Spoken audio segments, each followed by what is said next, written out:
She said it like she was spitting glass. Her hand rested on her swollen belly, her chin tilted high, her voice sharp with cruel satisfaction. These twins aren't yours, they're Chris's. I'm going back to him where I belong. For a second, the air left my chest. But I didn't shout, I didn't beg.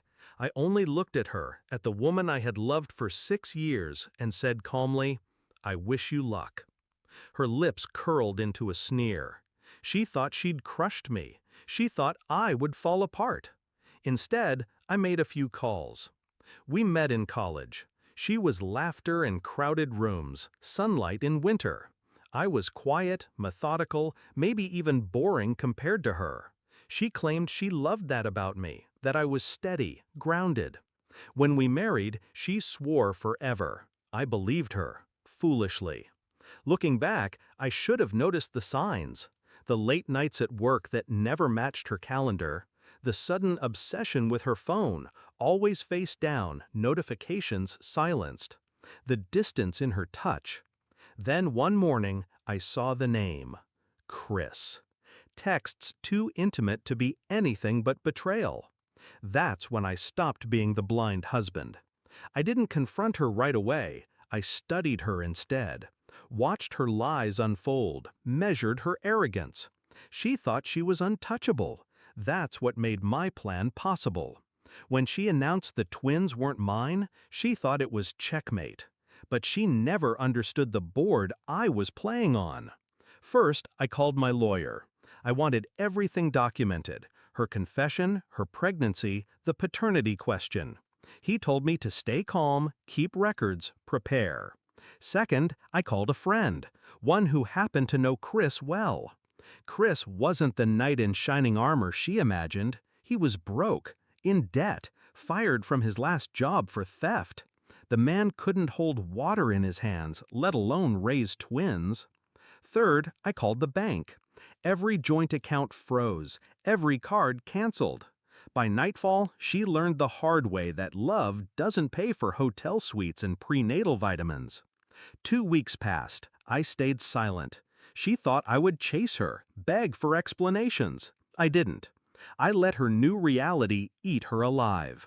Chris's apartment was a roach-infested hole with unpaid rent notices taped to the door. His promises of a bright future evaporated the second she stepped inside. He wanted her body, not her burdens. By day 4, he was already gone most nights. By day 8, he wasn't coming back at all. She tried calling me. Voicemails laced with anger, then desperation, then silence. I didn't answer. Until the night she showed up on my doorstep. Her mascara had run into black rivers. Her hair, once perfectly styled, hung in tangled knots. She clutched her stomach like she could hold her pride together with both hands. "Please," she sobbed, her voice cracked. "I made a mistake. Chris is gone. He left. I don't have anywhere to go. Please, let me in." I let her cry, let the weight of her choices sink in. Then, softly, I said, "No." Her eyes widened. She wasn't prepared for that.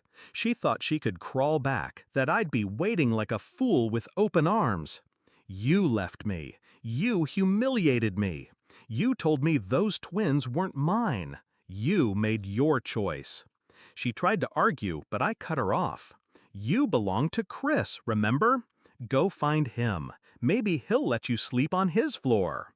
Her knees buckled. She begged. I didn't flinch. I didn't slam the door in her face. That would have been too merciful. Instead, I stepped outside, looked her dead in the eye, and told her what she never expected to hear.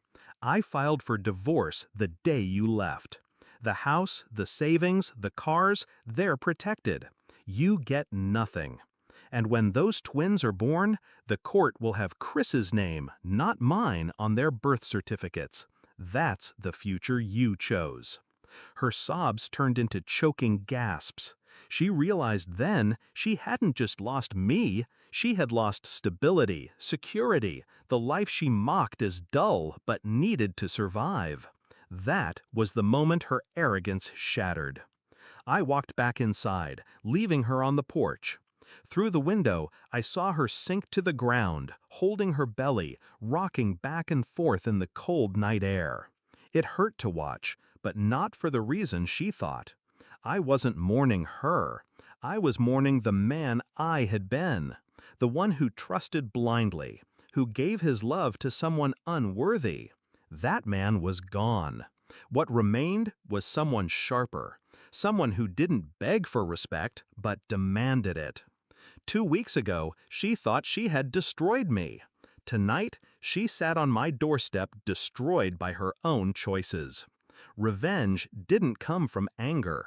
It came from patience, from letting her taste the life she believed was better than mine.